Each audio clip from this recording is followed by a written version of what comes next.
दुकान खोली क्योंकि एक विचारधारा है देश में आजकल, नफरत की विचारधारा, हिंसा की विचारधारा, जो लोगों को बांटती है, लोगों को डराती है, धमकाती है। इसके खिलाफ हमने भारत जोड़ो यात्रा की। बहुत सारे लोग आए, झारखंड से आए, उड़ीसा से, बंगाल से, और उन्होंने हमें कहा देखिए आपने भारत जोड़ो यात्रा तो करी कन्याकुमारी से कश्मीर, मगर बंगाल में क्या होगा, झारखंड में क्या होगा, मणिपुर में क्या होगा, उड़ीसा में क्या होगा, आपको दूसरी यात्रा करनी चाहिए, दूसरी भारत जोड़ो यात्रा। और हमने ये बात मान ली और इसलिए मैं आपके सामने आज यहां खड़ा हुआ हूं। और इस यात्रा का भी लक्ष्य नफरत भरी जो विचारधारा है उसके खिलाफ खड़ा होना है, लोगों को जोड़ना है। और जैसे उसमें हमने मोहब्बत की दुकान खोली, इसमें भी हम मोहब्बत की दुकानें खोलना चाहते हैं। इसमें हमने एक शब्द और जोड़ दिया, आपने देखा होगा, भारत छोड़ो न्याय यात्रा, क्योंकि हमें लगता है कि हिंदुस्तान में अन्याय फैलता जा रहा है। आप देखिए, रोजगार, देश के युवा सिर्फ रोजगार चाहते हैं और पूरे देश में नरेंद्र मोदी जी ने और बीजेपी ने बेरोजगारी की बीमारी फैला दी है। किसी भी प्रदेश में जाओ और पूछो भाई यहां पे बेरोजगारी की बीमारी है, ये देखो, जहां भी हम जाते हैं एक नई बीमारी चली है, बेरोजगारी की बीमारी। वो हिंदुस्तान के युवाओं को लगती है और उनके भविष्य को खत्म कर देती है, नष्ट कर देती है। ये बीमारी कैसे आई मैं आपको बता देता हूं।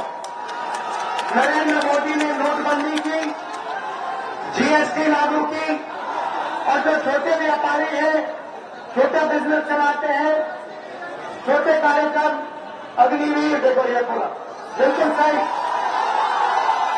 तो जो युवाओं को सेना में रोजगार मिलता था उसको भी अग्निवीर ने खत्म कर दिया। और भाइयों बहनों, एक और बात मैं आपको बताना चाहता हूं, जो आपने अग्निवीर की बात छेड़ी, मेरे पास 100-200 युवा आए, कुछ महीने पहले की बात है, दिल्ली आए, मेरे साथ बैठे और रोने लगे, मतलब आंसू निकलने लगे। 20-25 युवाओं की आंख से आंसू निकलने लगे। मैंने पूछा आप रो क्यों रहे हो, क्या हुआ? मुझे कहते राहुल जी, हमने 5 साल सेना में जाने की प्रैक्टिस की, रनिंग की, वर्जिश की, हमें सेना में एक्सेप्ट कर लिया गया। हमारा जो सपना पूरा था, हमारा जो सपना था उसको पूरा कर दिया। और फिर 3 साल बाद हमें कहते हैं, टाल कर कहते हैं तुम्हें सेना में नहीं दिया जाएगा क्योंकि अब अग्निवीर लागू हो गया है।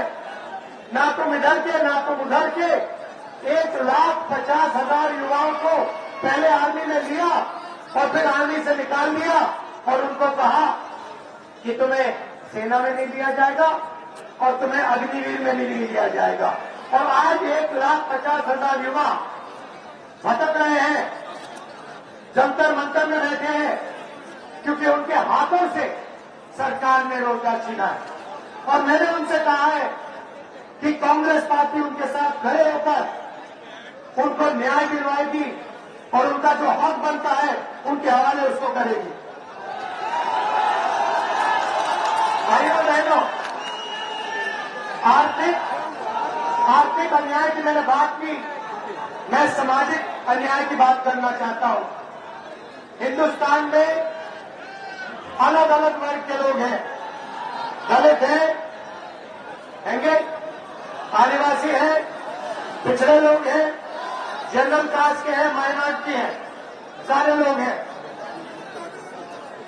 मगर आज तक किसी को ये नहीं मालूम इस देश में पिछड़े लोग कितने हैं। बोलो बोलो भाइयों और बहनों, मैं आपसे पूछता हूं, देश में पिछड़े लोग कितने हैं? कोई जानता है? आप जानते हो कि सबसे ज्यादा है, मगर नंबर नहीं जानते। अब आप मुझसे कहोगे, अरे भाई सबसे ज्यादा है, नंबर नहीं जानते, तो क्या हुआ? मैं आपको बताता हूं। मैंने 2-3 आंकड़े निकाले। पहला आंकड़ा, हिंदुस्तान की सबसे बड़ी 500 कंपनियों में दलित कितने हैं, आदिवासी कितने हैं? ये बोली बात। दलित कितने? 0। आदिवासी कितने? 0। पिछड़े कितने? 0। एक भी नहीं। फिर मैंने पता लगाया, जो बजट को बांटते हैं 90 अफसर हिंदुस्तान की सरकार को चलाते हैं, दिल्ली में बैठते हैं।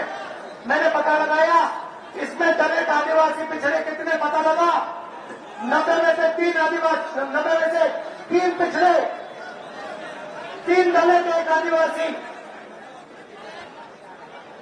तो आदिवासियों के खिलाफ, दलितों के खिलाफ, पिछड़ों के खिलाफ दबाकर इस देश में अन्याय हो रहा है। और मैंने कहा कि जैसे किसी की टांग टूटती है तो पहला काम क्या होता है? डॉक्टर के पास जाते हैं ना, पहला काम क्या होता है? आप कहते भैया डॉक्टर साहब एक्सरे करा, पता मैंने क्या टूटा। सही बात? तो मैंने यही कहा है, हम पहले पैसा मांगता है। हमारी सरकार, देखिए, हमारी सरकार की कोशिश होगी, जैसे हमने राजस्थान में किया, स्वास्थ्य हमने पूरा का पूरा फ्री कर दिया, दवाई फ्री कर दी, अस्पताल फ्री कर दिया। दिल्ली में सरकार आएगी तो हमारी ये कोशिश होगी कि आप हमें ये ना कह पाओ। मगर मैं जाति जनगणना की बात कर रहा हूं। हम जाति जनगणना की बात कर रहा हूं।